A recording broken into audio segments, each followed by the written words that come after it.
as promised, I am going to be teaching you and taking you through the Rich Life Method. Yay, Louise, you can hear us. Okay, awesome. Thank you so much for your patience. I am going to be taking you through the Rich Life Method, but before we do that, I want to tell you a story. And I want to tell you a little story that's going to set the scene for you about why this method, the Rich Life Method, is so important and why you should turn off your phones, grab a pen and paper, and get ready to leave this virtual room as a different person than you actually are right now. And I'm going to start that story. So as I said, we're going to talk about this method to create freedom, flexibility, and impacts that you want most. But first, I want to set the scene with a story about a little girl that I once knew, a little girl by the name of Caitlin. And from about 10 years old, Caitlin's family nicknamed her the talk show host because all she ever wanted to do, she was one of those precocious, slightly annoying children that ran around asking people nosy and inappropriate questions. And she also lugged this little old-fashioned plastic push-button tape recorder around the house. And it was so clear that she was somebody who was born to tell stories. It was clear that even at a young age, she was a dreamer and she was somebody who wanted to be somebody who would ask meaningful questions on the planet. And then she did something that so many people do. She grew up. And in growing up, she did the things that she was supposed to do. She went to university. She got a good job, an education, because she knew that being a journalist, telling people stories, probably, or so she was told, wasn't going to buy her the life that she wanted. So she worked her butt off and she became one of the youngest speechwriters for the cabinet ministers in Canada. She found a nice boyfriend, she settled down, they even got a dog, and from the outside, her life was, you guessed it, pretty perfect. But on the inside, she was depressed. She was miserable, she'd gained weight, and she felt trapped in a life that really felt ultimately like it belonged to somebody else. She spent most of her time Googling things like, and maybe you've had this experience before, world's coolest jobs, why am I miserable, am I depressed? This is my favorite answer down here under am I depressed? Am I depressed or just lazy? But she could see from Instagram, from social media, she could see that other people did have the life that she actually wanted, but she didn't know how to have it. And frankly, it felt really, really far away. She just didn't know if she was capable. She didn't know if she had enough knowledge, enough skills. She didn't know if she was smart enough or if she had something to say that really mattered to people. It felt, quite frankly, to Caitlin, like it was a life that was meant for other people, but probably not meant for her. And as she sat in her doctor's office, waiting for some blood test results, Caitlin couldn't remember what it was like to be that little girl who had so many dreams because she was just too tired. For months and months and months, it had been getting worse. She'd been getting more fatigued, more exhausted, and she didn't know what was wrong, but she'd become so weak that she could hardly hold a frying pan. And every day was like having the flu. Her test results told her that she was fine, and she actually looked fine, but she knew that she wasn't. This newest doctor finally called her in, and he told her that she had rheumatoid arthritis, which, if you're not familiar, is a debilitating autoimmune disorder that cripples people with painful joint deformities.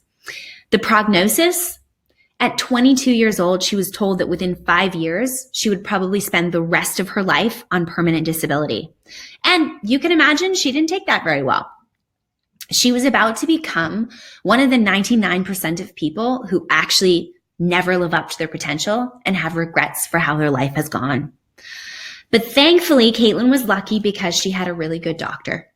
And that doctor said one thing to her that changed the course of her life forever. He said that she could choose to be defeated by the cards that she'd been dealt. She could choose to believe the life that she wanted was impossible because of circumstances outside of her control. She could go home, she could lay on the bed, she could cry for the next year, or she could take very radical responsibility for creating a life of meaning and purpose. All she had to do was choose who she wanted to be about the circumstance that she was given. So she chose to sell her stuff, get on a plane to Australia, to a warmer climate, and ultimately pursue the things that she was really passionate about. And if you haven't already figured out, I am Caitlin. no one calls me that anymore unless I'm in trouble, but I am Caitlin. And I'm sharing a little bit about this story for you because it is the tenacity to make powerful decisions in the face of adversity that separates each and every one of you from the 99% of people who die with regret. I felt that there was something more for me in life. I was very called to that. Drop it in the chat. Say yes if you feel that there's something more for you as well. And I realized, by the way, this is me in Australia with hanging out with some possums when I didn't have any friends. And you know, I was all alone. Possums apparently love bread. Apparently it's their favorite. But I realized that it was that moment, that spark, when Kate, as you know her, Kate the Rich Coach, was actually born, because I realized it wasn't my illness that held me back, but it was the way that I was looking at my world. It was the way I was running my life.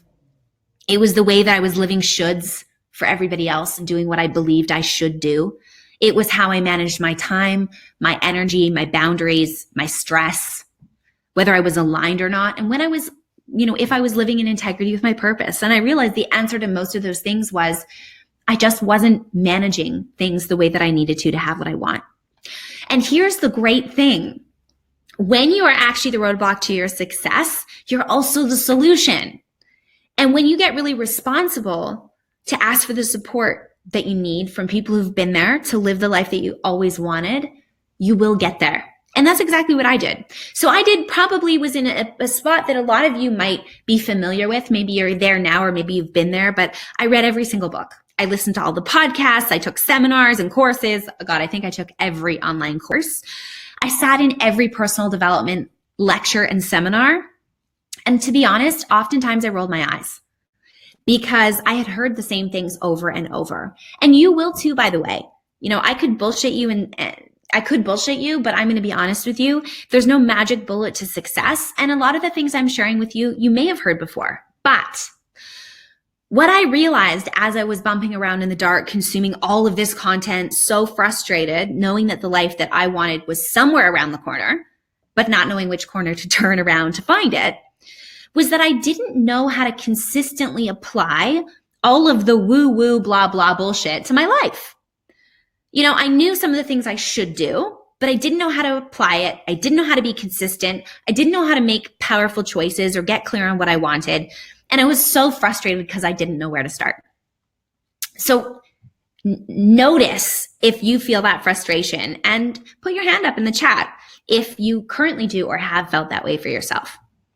What I realized was that nobody was teaching me a system to not be this 99% of people that were really unhappy. Nobody was actually teaching me, how to do that or what it really looked like. And so I actually made it my life's mission to develop what I now call the Rich Life Method, to get clear on what I wanted most, separate of the things I was told I should want, how to be accountable to myself, how to plan and then consistently implement, how to free my time, money, and energy, and ultimately how to have the flexible lifestyle that a lot of people said was a pipe dream for me. Now, I'm going to be real with you. I can't teach all of that to you in an hour or in 90 minutes or even in a day. I have an entire 6-month program for that. I have 2-day events coming up in Sydney and in Canada as well. So that being said, I want you to get something really powerful from this for yourself today, because I do know that it will change your life. But being conscious of the fact that we only have a certain amount of time together, I want you to know you can leave this masterclass and be in a totally different place than when you enter, if you're willing to practice radical responsibility, and if you are willing to decide that now is the moment, now is that spark, just like I had in my doctor's office, when you're going to choose to do something differently. Even if you've chosen that a million times before and it hasn't worked, I would invite you to choose again. You know, that was the moment for me where I realized that I had the power to change my life. So how do you do this in this masterclass? I want you to grab onto that one thing, that one revelation, that one piece that resonates with you, that one thing that just drops into your belly and goes clunk for you. And I want you to decide that now is the fork in the road when you're going to agree to do something different for yourself. So Before we get any further, I don't want to get too far ahead of myself. Like, first of all, congrats. You are this 1%. The fact that you are actually taking the time out of your day to be here shows me that you're actually on the path to being the person that you really want to be and having the thing that you really want, which is amazing. But let me just dig for a minute into why I'm the person to actually support you with this. So within 2 years of me choosing to walk down an unknown path and do things differently, I was actually in remission, which is actually awesome. In the 9 years that followed, by the way, this is a picture I haven't shared before. This is a picture taken when I was in my desk job. This was my holiday, my 2 weeks of holiday time that I had that year. I was going to Mexico. I had gained weight. I was unfit. I wasn't feeling good about myself. And I spent that entire holiday in Mexico crying because I didn't want to go back to work. And I knew that the holiday was actually going to come to an end. So, I started out with student debt, a mortgage. I took one holiday a year. You've heard the story of the autoimmune disorder that I have suffered from. I was in a really high pressure situation. But in the 9 years that have followed that doctor's visit, I've lived and worked in more than 25 countries. I have been the spark for over 1,500 CEOs, entrepreneurs, and professionals to live differently. I have lived and continue to live a truly magical life. So to be clear, I haven't been able to do all of this because I'm smarter than anyone else. I simply created a system to actually be able to apply all the things that I, and a lot of the things that you actually already know, but don't know how to consistently implement. So let's start that process right now. Let's consider this moment right here as the beginning of the rest of your life. And drop it into the chat if you are willing to allow this to be that moment for yourself. And if you are sitting there with your pen and paper, I want you to write the words, "Now is the time," on your page. And regardless of whether or not you choose to work with us in one of our programs or one of our live events, you will leave here a different person if you decide that right now, if you're going to decide before you leave this masterclass who you want to be in the face of the circumstance that you're given. So where do we go from here? Oh, by the way, here's a little bit more blah. Everybody needs credibility before they take advice from people. So here's a little bit more. I do have a master's in communications. I do have a postgrad in leadership psychology. I've been doing yoga, breathwork, mindset methodology for 10 years. I've been awarded more than $170,000 in professional and research awards. And every single year I spend between $20,000 and $40,000 in my own development. So there you go. That's who I am. But again, you're here because you want more. So let's talk about more. More might look like this for you. Maybe you want to have the flexibility to travel. By the way, don't do that with your laptop. That's the best way to have to buy a new MacBook. Looks good in a photo though. Or maybe your more looks like this. This was actually in May in one of my Adventurous Experience retreats.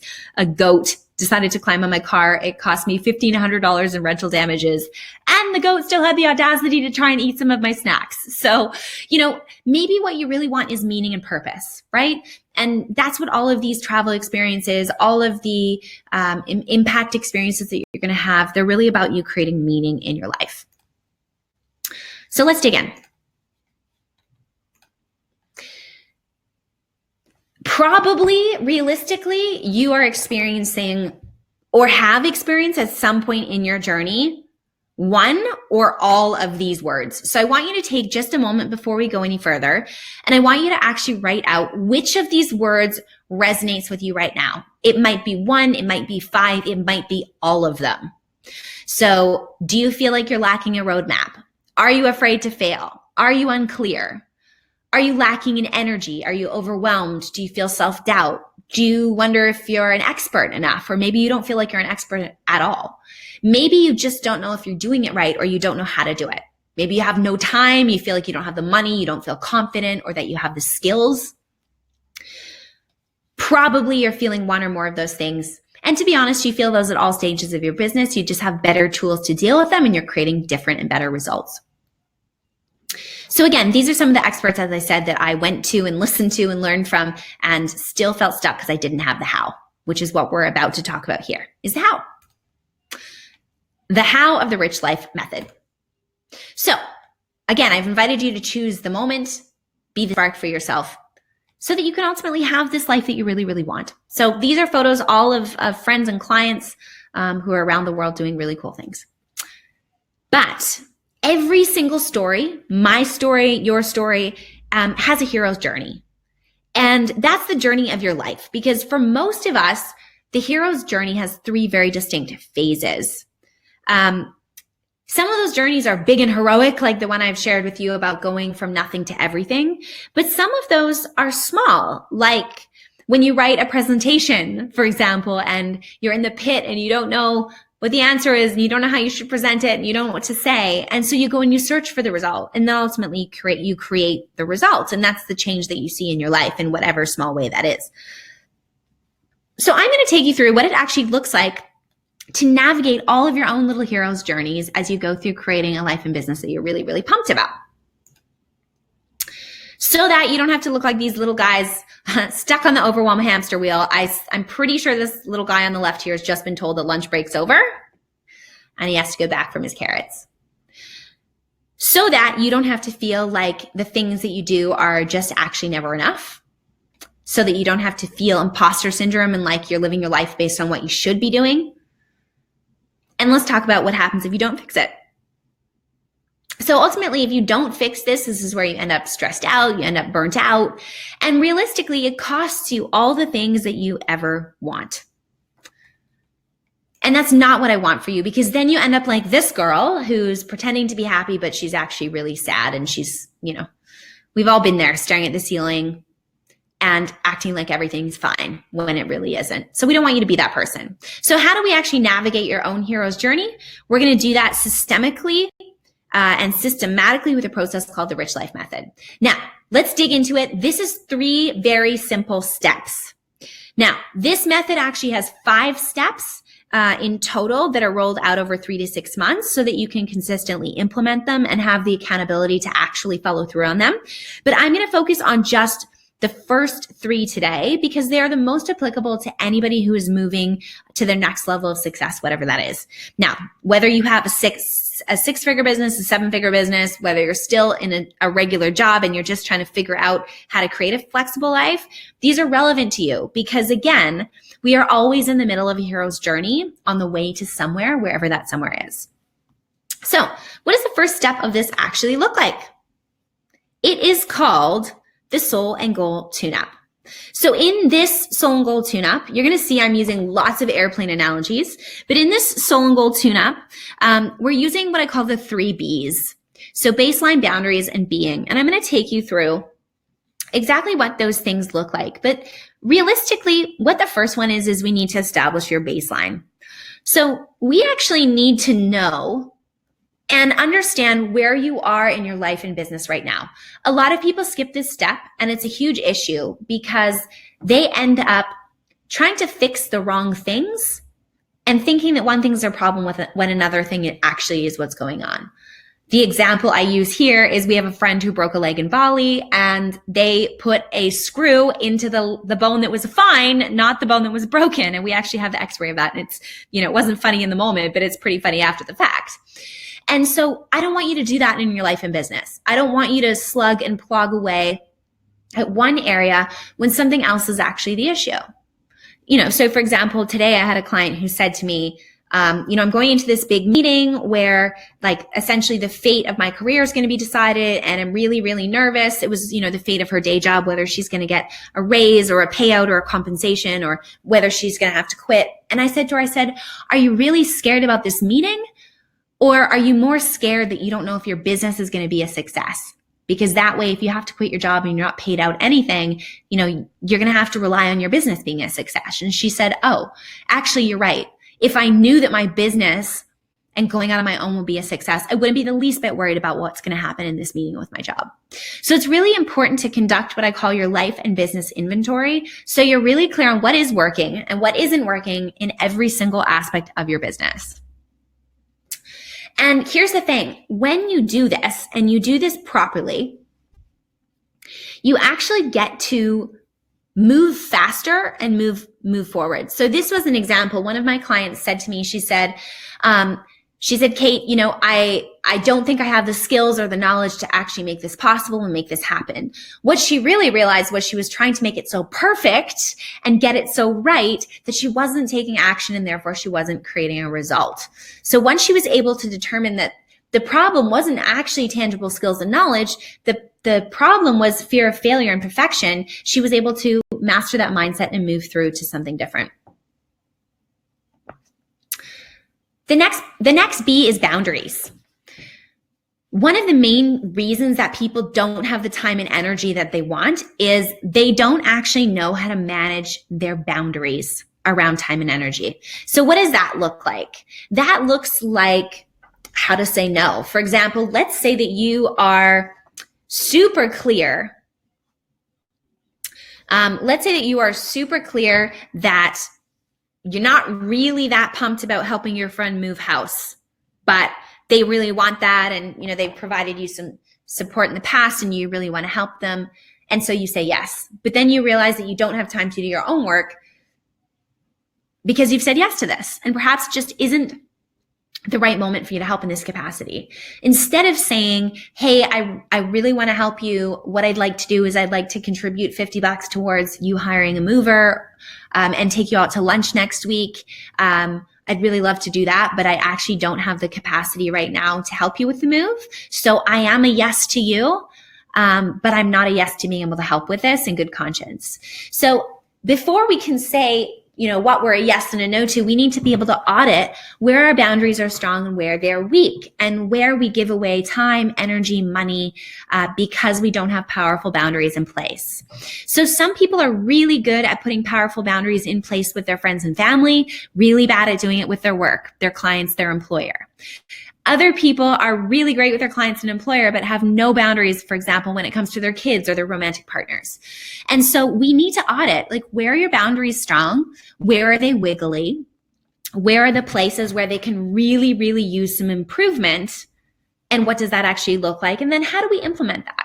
So that's the next B, is to actually take a look at your boundary audit. And here's a great example. One of my clients did the boundary audit and realized that she actually keeps saying yes to things with a client that are beyond the things that she agreed to. And so she actually decided not only to say no to specific tasks, but she actually decided to fire that client.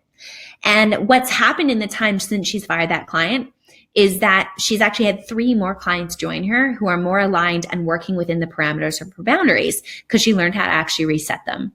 So there's huge power in knowing your boundaries, knowing when they're being stepped over, and knowing how to shift and reinforce them. And the next C is being. So we aren't human doings. We are human beings. You may have heard this before. So a lot of times people come to me and they say, Kate, I'm doing all the things. I'm on the hamster wheel. I'm constantly taking action. I'm not creating the results that I want.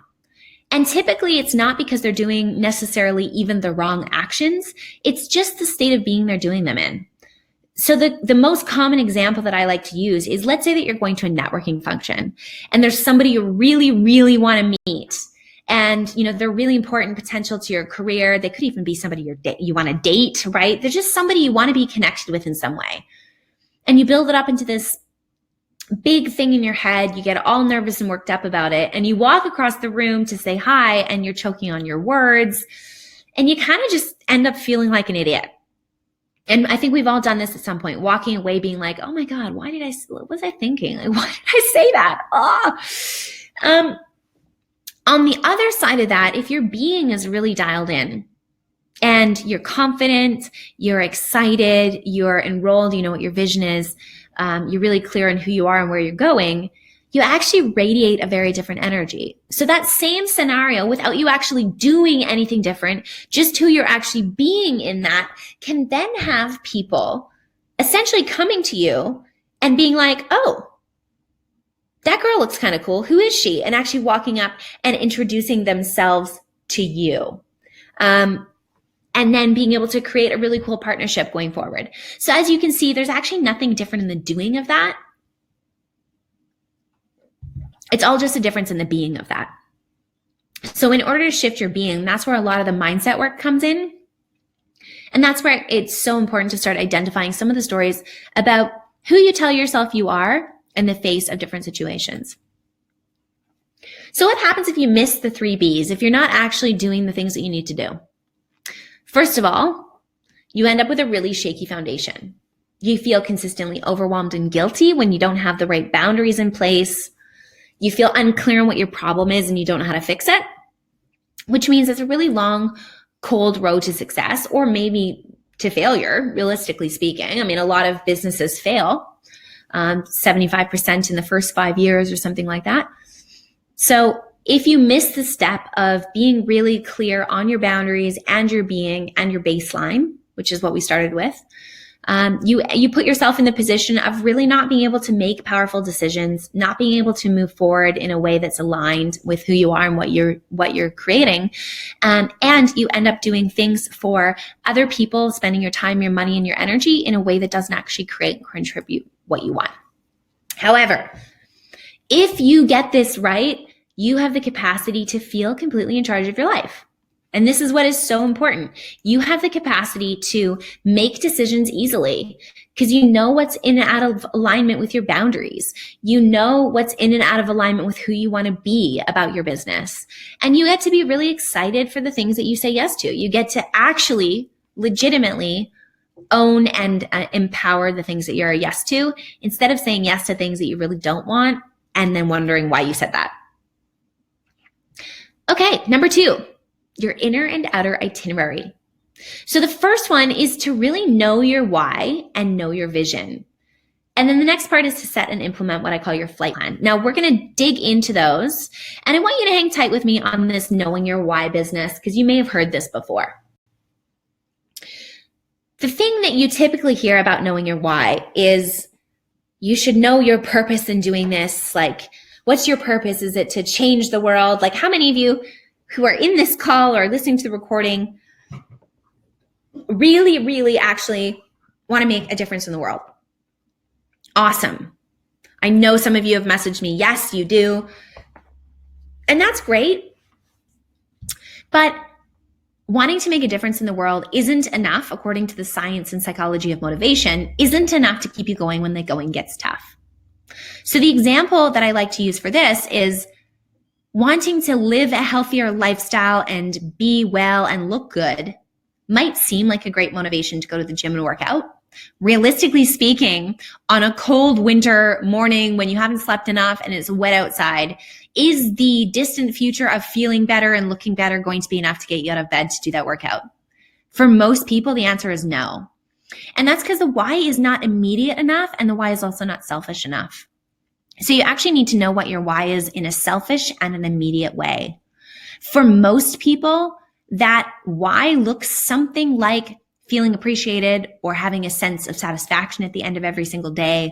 You know, for me, the why is, yes, it's to impact millions and millions of people and have them understand that they can have a life of their choosing and they can have freedom in their lives to live a really exciting life of adventure and fun and impact. That's the big, big why. But the micro why is that every single day I end my day knowing that I took action and propelled myself forward to these goals, that I felt productive, that I felt like a useful member of society. To me, that's my everyday why, is that sense of satisfaction at the end of the day. So you need to know what your why is. You know, in that fitness example, for example, in the fitness example, your why might be the adrenaline high that you get immediately after doing it. And that's where you get to actually reward yourself in that moment for that why. So you have to know what your why is. Step B of part number 2 is knowing your vision. And vision, this is a beautiful quote I love. Vision is the art of seeing what's invisible to others. And vision is one of those things. Oops, not sure what that slide's doing in there. And we'll just move past those babies. And we're going to get to this in a minute. But when I'm talking about, actually, let's sit back there on that pretty slide and quote. I like that better. When I'm talking about vision, it's great to know what your business looks like in 5 or 10 years from now. It's even better to know what your life looks like in micro detail. So what I mean by this is putting down the how things are going to happen, and actually taking a look at, I teach a future planning tool called flight planning, and we're going to talk about that in a minute, but actually knowing what your day is going to look like. So in 12 months, 6 to 12 months from now, where do you wake up? Like, what house are you living in? What country are you living in? What does the bedroom look like? What curtains are on the wall? Who's beside you? What are you waking up to do? How does your morning routine look? What work are you doing? Who are you doing it with? What's your team like? What results are you creating for people? And actually be able to write in like a page or more of detail. Because here's the thing. Success is like a glass castle in the sky. And there's no staircase. The staircase actually step by step appears as you move forward. The problem is when you're 200 feet or 200 meters above the earth, standing on a see-through step on the way to a glass castle, and you can't see all the steps that are from, in between where you currently are in that glass castle. If you don't really know what's inside that castle, if you don't know the purpose of what you're doing and why you're doing it, you're not going to be motivated to take a step and take a risk and wait for that next glass step to appear. So I want you to literally know what the furniture is going to look like inside that glass castle, what paintings are on the wall, right? So again, this glass castle representing the life that you want. And the more clear you can be, the more specific you can be, the better. So what happens actually if you're not clear and you skip this step? Well, first of all, you're going to feel foggy about your path and you're going to feel out of control. You're also not going to be enrolled in doing the work it's going to take to get to your dream. But ultimately, when you're unclear on your vision, you're not enrolled. Other people aren't enrolled. It's very difficult. It's like trying to get somewhere on Google Maps without putting in the destination. Like Siri's not giving you any instructions. And the Google Maps guy, they're not going to be talking you through how to get there. And we can compare that to your intuition and your gut of knowing what to do next. You're not going to be able to determine where to go next when you're going to a destination that is nowhere. In order to get somewhere, you have to put the destination in. And that's what we're going to be doing as part of the flight planning. But, this is a great example. So one of my clients really wanted to resign from her day-to-day sales job that was very soul-sucking for her, and she found it very, very stressful. But she didn't know how to move forward. She wasn't comfortable resigning or taking a look at how to move forward because she just wasn't clear on what the future was going to look like. And because she wasn't sure on it, she didn't believe in it. She didn't know how it was possible for her because she didn't know what it was. After she did the future vision exercise, she actually went and wrote her resignation letter. And she's actually since, in the 2 months after that, she's actually since resigned and gone full-time with her business. So it's super cool to see what happens when you actually apply these things. And that leads us beautifully into step 3, which is preparing your runway. So this is where you're actually setting your flight plan and you're implementing it really consistently. Now, again, I've been traveling full-time for almost 10 years, and so I like to use lots of flight planning analogies. But first of all, when we're looking at a flight plan, every time that a pilot and a crew get into a plane, they expect that plane's going to have stopovers to refuel, to stock up on more food for the passengers. They don't expect to go from Vancouver to Mumbai on one leg. Or, nowadays you can go from Perth to the UK on one go. But up until recent technology, you just wouldn't expect to fly more than 17 and a half hours without stopping. The human mind and success is very much the same. You simply don't, if you expect to get there in one jump, you will be sorely disappointed. That plane will be up at 30,000 feet and it will be losing altitude quickly. So we need to know from the beginning, what's the destination? And we're going to start with that. We're not going to start with how do you get there? How do you get to where? We're going to start with the destination. Once we know what the destination is, so once we know what your objective is, once we know how to actually measure that, what are the KPIs? In other words, what are the deliverables and the measurable ways to know if you're at that destination? Then we can start to plan the stopovers. Then we can start to plan, okay, so if you're going from Vancouver to Mumbai, first you've got to get from Vancouver to Hong Kong. Then you got to get from Hong Kong to here. And then you got to get from here to there. And then you got to get on this little puddle jumper to this, little town in India that you're going to after Mumbai. And then we can have you plan just those stopovers. So what are the main milestones, in other words? Like, milestones could be measured numerically in this is the income. They could be measured in terms of another deliverable, like this is the number of clients, or that's the amount of impact that's been made, or this is how many items have been sold. But we need to set those milestones. And we need to determine what resources that you need. So who's going to support you? How much is it going to cost? What budget has to come in to be able to do that? How are you going to then measure your success? So how will you know when you've hit that first milestone? How are you going to reward yourself for doing so? And then what action will you take to make it happen? So that's where we're setting the destination. We're making the milestones, in other words, the stopovers for the plane. But we're not going to have you planning any of the actions except to the very first milestone. So we're working backwards.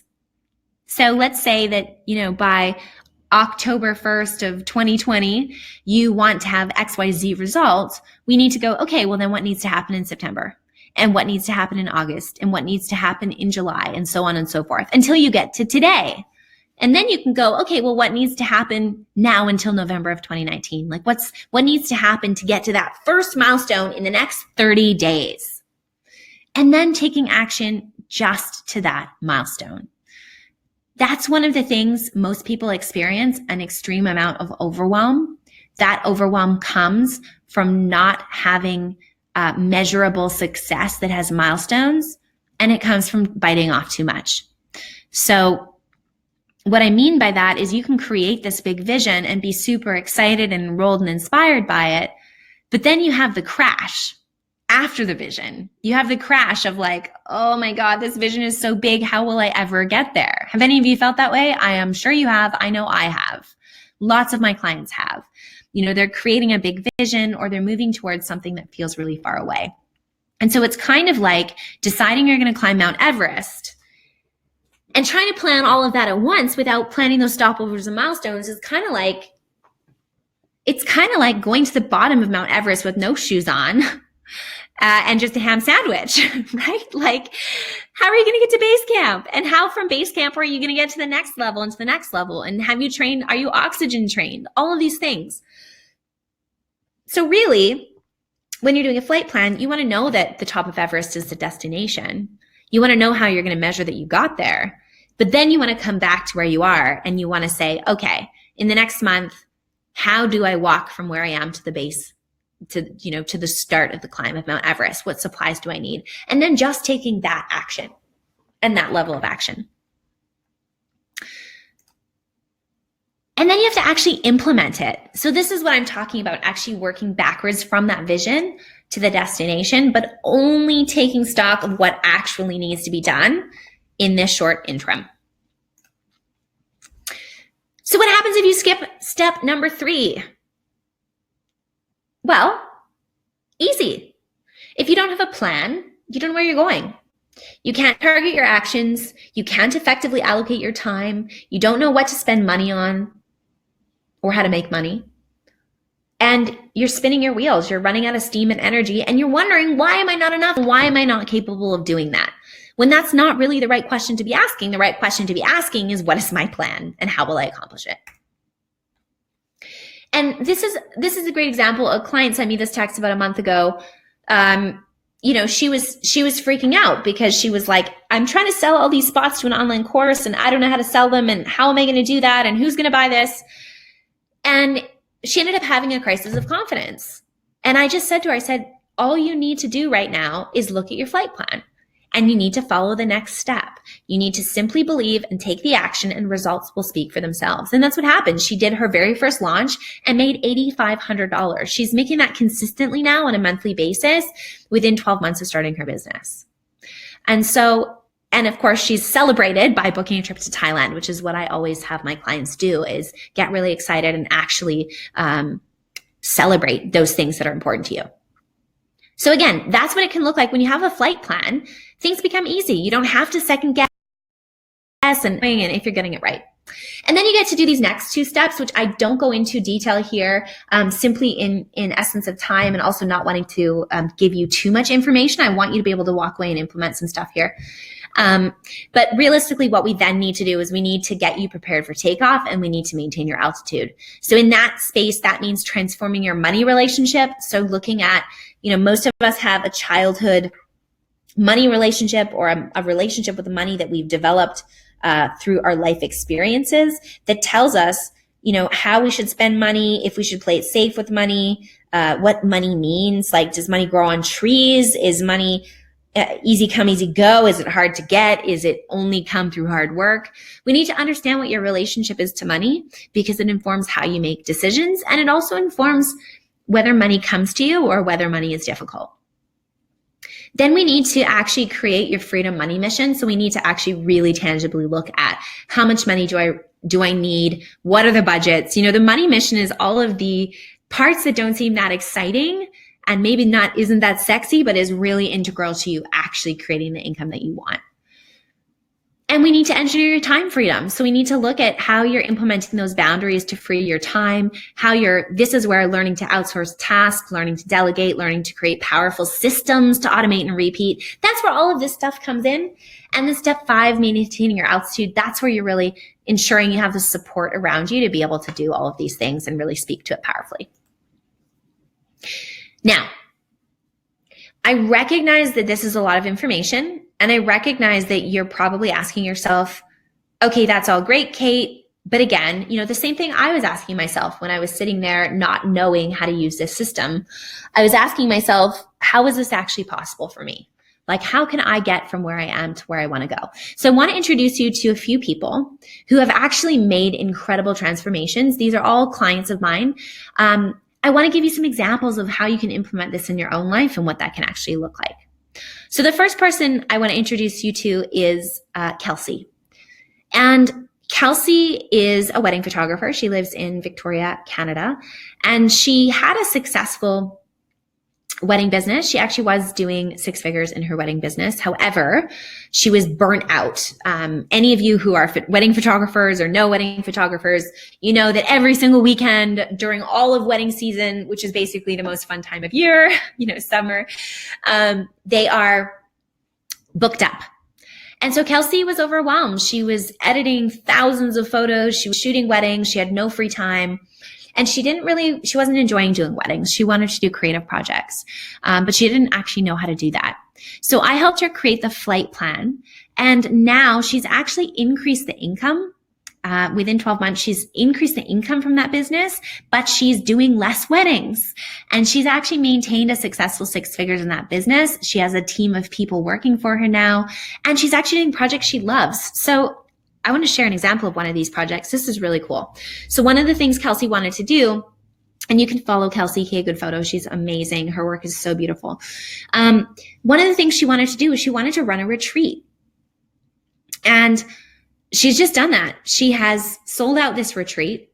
And this was really cool. Actually, the girl on the top right-hand corner here, they actually had a sailboat that they rented for this retreat for the photographers to take all these beautiful photos. And they had all of these incredible test shoots. And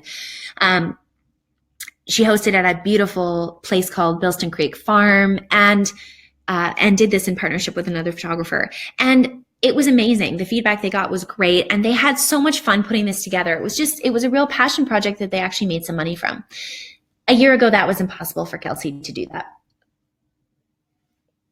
She just didn't have the time, energy, the space, or the income to be doing this. So that in itself is pretty cool. But Kelsey also has a partner by the name of Adam, and Adam really wanted to open a CrossFit gym. And Kelsey was getting really into working out as well. And as you might imagine, when Adam approached her in the midst of her overwhelm about her photography, when he approached her about creating a gym, it felt really impossible to her. She thought, this is a business that has a lot of physical overhead. This is a business that requires staff and capital. And how am I going to manage any of this? A year later, Kelsey has not only opened that gym, they have doubled their membership from their intended membership when they were starting the gym. They've been featured in beautiful magazines. I mean, look how beautiful this gym is. That was a very proud, teary moment when I walked into Kelsey's gym for the first time and actually saw the physical, tangible gym that they had brought to life and the amazing community. This gym on Vancouver Island is known as a gym for community. And it's amazing to see what they've created. So Kelsey did all of this while running this successful 6-figure photography business. And again, 12, 14, 18 months ago, this was impossible for Kelsey. She lives a completely different life than she lives now. And she's just one example. So let me share a few other people with you that are really amazing and will hopefully inspire and give you some ideas for yourself. This is Jenilyn. Jenilyn was actually one of my longest existing clients, which is really cool. We've worked together in partnership for quite some time. Excuse me. And when I met Jen, she came to me because she wasn't passionate about her business anymore. She had a really great business called Cupcake Ladies Catering on Maui, and the business was doing pretty well. They were being featured in Maui Time.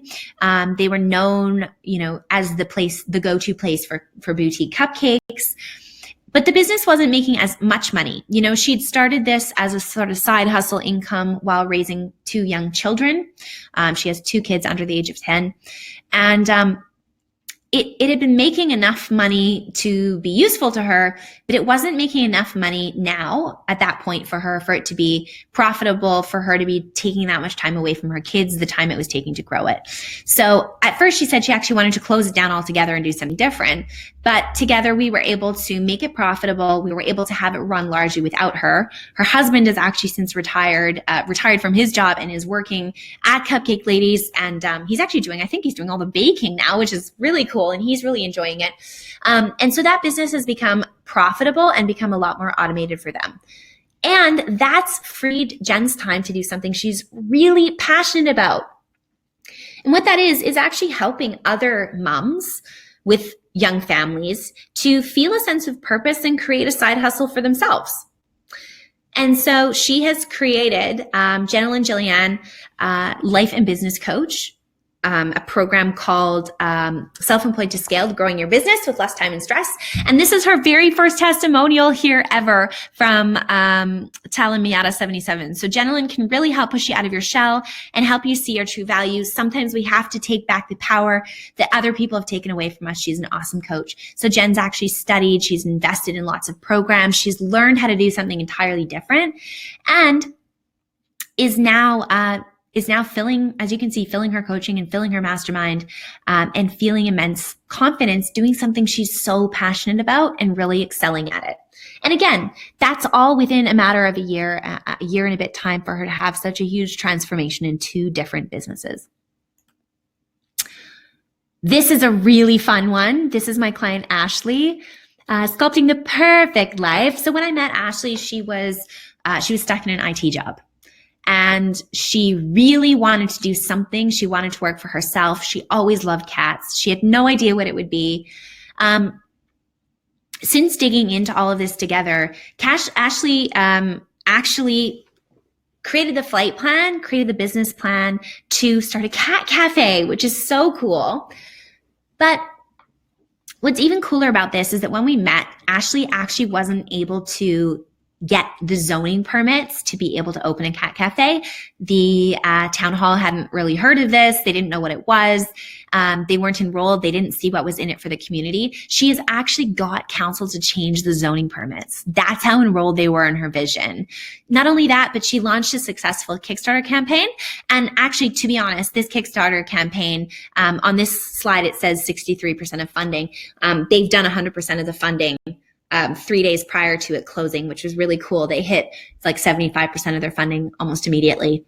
But not only that, not only has she started and implemented all the business processes, got the funding to move forward with his cat cafe. She's now working on it entirely. She also took 5 trips this year, including coming with me to Greece, including looking for a vacation home with her partner, who, by the way, she just got engaged to after 15 years of not being sure what was next. She realized that she wanted to get engaged, and she initiated that, and her partner was like, yeah, I never thought of it that way. Fuck yeah, let's do this. So Ashley's entire life is completely different, and I can't wait to walk through the doors of Mask and Mantle Cat Cafe in the same way that I did walk through Kelsey's doors at the gym. And again, there were many times where Ashley felt really paralyzed. She didn't know what to do next. She felt overwhelmed. She didn't know if she was capable. All of the things that were on that slide that are so common and normal.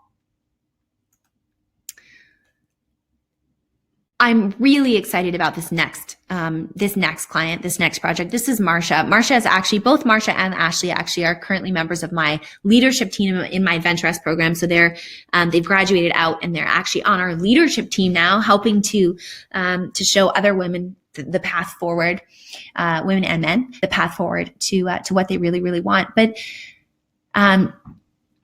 Marsha is from Alaska, and she's part of the Klukwan First Nations tribe, as we would call them, or native tribe, I suppose is the American term.